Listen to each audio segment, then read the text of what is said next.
Okay, so as we get closer and closer to 2025, I wanted to take a moment to explain where my credit card strategy is headed. There have been so many credit card additions, changes, and updates this year, and it's never been more exciting to be a part of the credit card world and community. So even though it's easy to just sit back and get comfortable, it's better to keep reevaluating your credit card portfolio, looking towards your future goals, and then to make a plan on how to get there based on your own specific situation. And in this video, I'm going to show you how to do just that by not only reviewing my own portfolio, but also my wife's portfolio since we're in two-player mode. And with those two portfolios in mind, I'll then show you our unified credit card portfolio and how we're going to move forward with our credit card goals in 2025. But before I get to that, let's identify those individual goals so we can see where we're headed. The first goal is that we want to get the Southwest Companion Pass. Now, even though you can do this by completing 100 flight segments or by earning 135,000 Southwest points, this isn't realistic in our situation, even with me being a frequent traveler. And the way we're going to get this pass is through credit cards, and I'll walk you through how we're going to do that by taking advantage of credit card welcome offers. The second goal is that we want to continue getting new hotel credit cards to improve our overall hotel credit card strategy. For us, hotel credit cards have really elevated our travel experience, not only with hotel status and benefits, but of course with free night rewards. And in our portfolio, our preferred hotel chains are Marriott, Hilton, and IHG. But we still want to get more credit cards within those ecosystems and make them even better. And the third goal, which is probably the most important of all, is to continue to reduce annual fees any way that we can. It's always important to look at your cards with annual fees and make sure that they continue to bring the value that they promise, because if they don't, it's better to just cancel those cards and move on. And in our combined 27 credit card portfolio, 9 of them have annual fees, which is about 33%, and of course, some cards have much higher annual fees than others. And so by looking critically at those cards with annual fees, we can definitely make some changes to continue to lower our out-of-pocket costs. With that being said, let's get into my portfolio, my wife's portfolio, and then I'll show you our combined credit card portfolio and how it works for us. Starting with my own portfolio, you can see that I have a total of 18 cards consisting of 11 personal and 7 business cards. There are 10 cards with no annual fees and 8 cards with annual fees, totaling $3,664. And in case you were curious about my credit limits across my entire credit card portfolio, I'll throw that up on the screen here, so feel free to pause the video at this point if you're interested. Next up, we have my wife's credit card portfolio. Now, since she was recently approved for the Chase Ink Preferred card, we decided to downgrade her Chase Sapphire Preferred card to an OG Chase Freedom. In our situation, there's no need to hold both a Chase Sapphire Preferred and a Chase Ink Preferred long term, since we use the card specifically just to make sure we have access to Chase's transfer partners. So for her portfolio, she has 9 total credit cards, 8 personal, and 1 business. And the only card that has an annual fee is her Chase Ink Preferred card, which has an annual fee of $95. And so now we get to our combined credit card portfolio, and I want to point out that these are only going to show the cards that we use actively, not only for everyday spending, but also for the benefits. As for the other cards that aren't shown here, these are sock drawer cards that we're not using actively. These cards can help boost our credit score by both increasing our average age of accounts as well as to lower total credit card utilization. And to keep these cards active, all of them have a monthly charge on them, so they won't be closed due to inactivity, and of course have autopay activated so they run in the background by themselves. And with all that being said, here's our combined credit card portfolio, and I arrange our credit cards in this slide in this way to make it very clear how they all work together. The first row is our core credit card setup and consists of the US Bank Altitude Reserve, Bilt MasterCard, Chase Ink Business Preferred card, and the Bank of America Premium Rewards Elite credit card. The US Bank Altitude Reserve gets 4.5x points back on mobile wallet purchases and 4.5x points back on travel, taking into account the 1.5x real-time rewards boost. The Bilt MasterCard earns 3x points back on dining, where mobile wallets are not accepted, and 1x points back on rent. And the Premium Rewards Elite credit card acts as the catch-all credit card for non-mobile wallet expenses at 2.625x points back, as well as 3.5x on transit purchases that aren't covered by the Altitude Reserve. Now, since we're working on the welcome offer on the Ink Preferred right now, that card actually is the primary card, and so the other cards aren't currently being used actively. But once we complete that Ink Preferred welcome offer, this card will likely drop from our main setup. The second row is our secondary setup, or the cards that we use specifically for the benefits, and not really for spending. And this row includes the Amex Platinum card, the Chase Ritz-Carlton card, the Amex Marriott Bonvoy Brilliant and Bonvoy Business cards, the Hilton Honors card, and the Chase IHG Premier Business card. Now with the Amex Platinum, this card is used for 5x points back on flights and 5x points back on FHR hotels, but its main purpose is for airport lounge access. But I'm thinking of possibly canceling this card in the future as it seems to be redundant with the benefits offered on my other cards. And if you're curious about those specifics, I'll leave a link to that video up top as well as down in the description below. The other cards are hotel cards and gives us benefits for Marriott, Hilton, and IHG. And a small note with the Hilton Honors card, I know that this card doesn't have a lot of benefits, but as my wife and I are both starting up our Hilton credit card ladder, this card is merely a placeholder to show that we do stay at Hilton's often and plan to get more cards that will have important benefits with the Hilton ecosystem. And the third row is what I consider to be our catch-all cards for niche categories that aren't covered by our core setup, and you'll notice that every one of these cards are 5% cashback cards or a 5x point equivalent. We have the Bank of America Customized Cash Rewards card, which earns 5.25% cashback on online shopping, up to $2,500 per quarter per card. The OG Chase Freedom and Freedom Flex earning 5% cashback on rotating categories, up to $1,500 per quarter per card. The Citi Custom Cash, which for us earns 5% back at fitness clubs on up to $500 per billing cycle.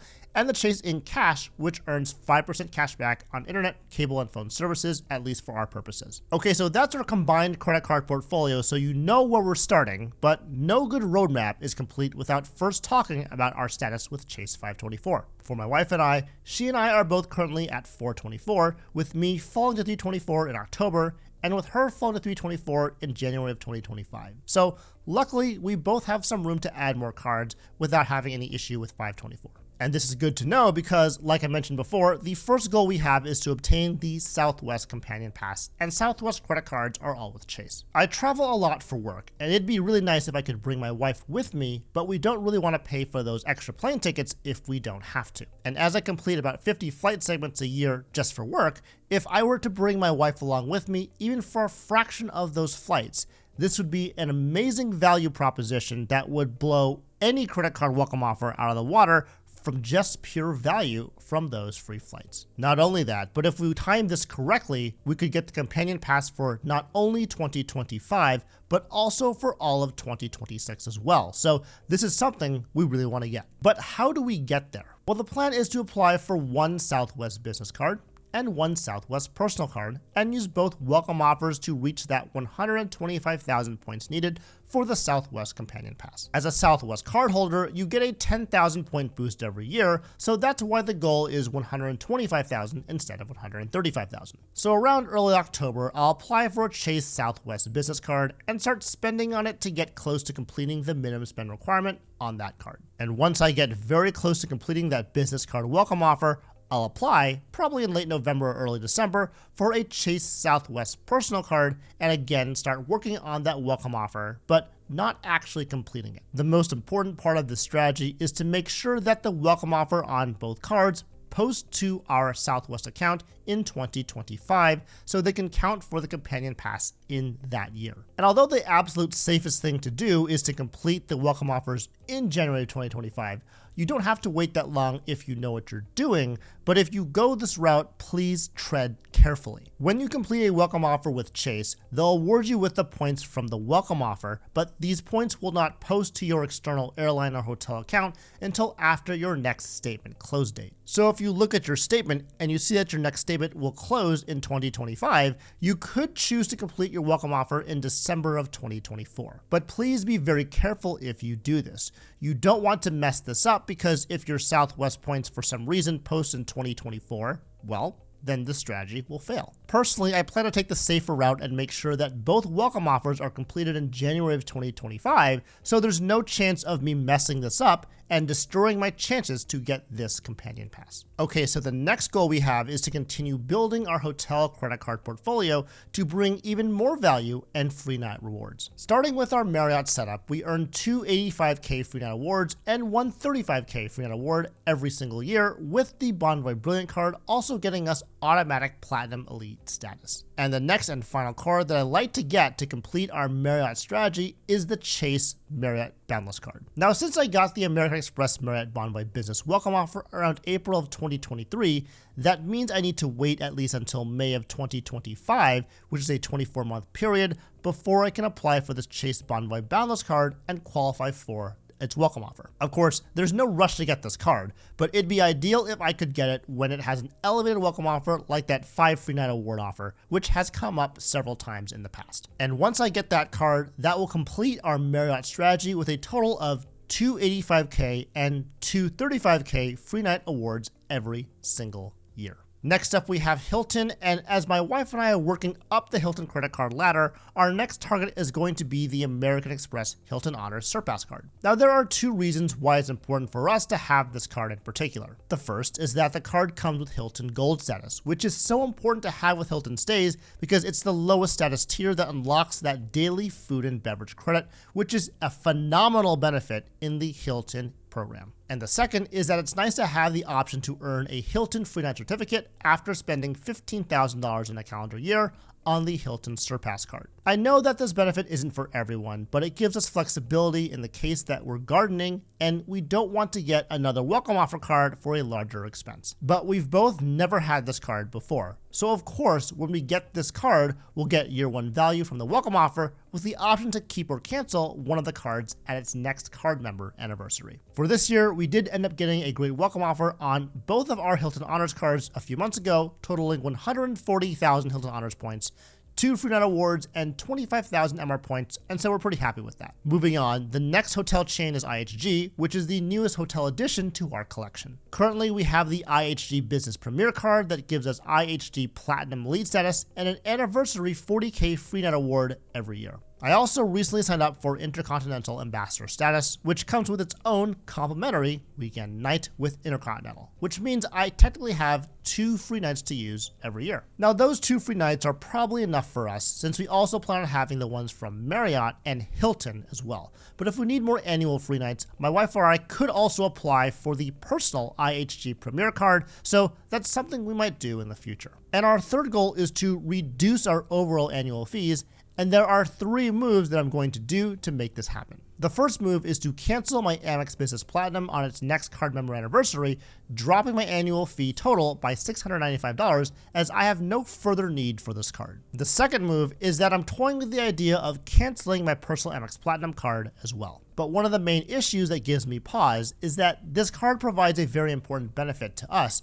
which is the Hilton Honors Gold status. And as of right now, I don't have any cards that provide this status, that is, not until I apply for or upgrade to a Hilton Surpass card. So while I'm leaning towards canceling the Amex Platinum card in 2025, I'm not going to do so until either myself, my wife, or the both of us secure a Hilton Surpass card for that Hilton Honors Gold status. And the third move that I'm going to do is that I'm also planning on product changing my Bank of America Premium Rewards Elite credit card down to a customized cash rewards card. Of course, this is a card in my core credit card setup, so before I do that, I need to secure a replacement catch-all credit card, and that would just be the Bank of America Premium Rewards card, which has a $95 annual fee. This annual fee is much lower than the $550 annual fee on the Premium Rewards Elite credit card, but the Premium Rewards card can do the exact same thing from a spending multiplier perspective. As for why I plan to get rid of the Premium Rewards Elite credit card, I don't really earn enough on it to realistically take advantage of the 20% redemption boost for airfare on the Bank of America travel portal,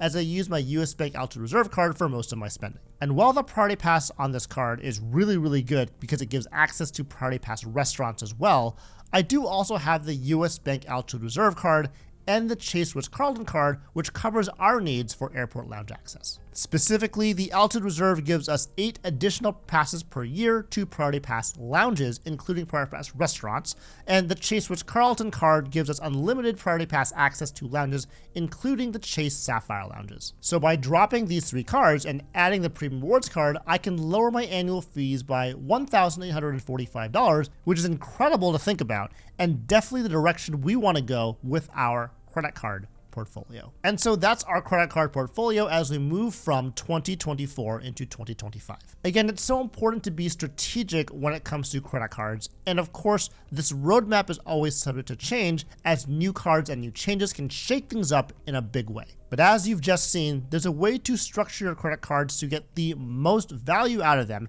And to dive deeper into the best strategy for all of your credit cards, check out this video next.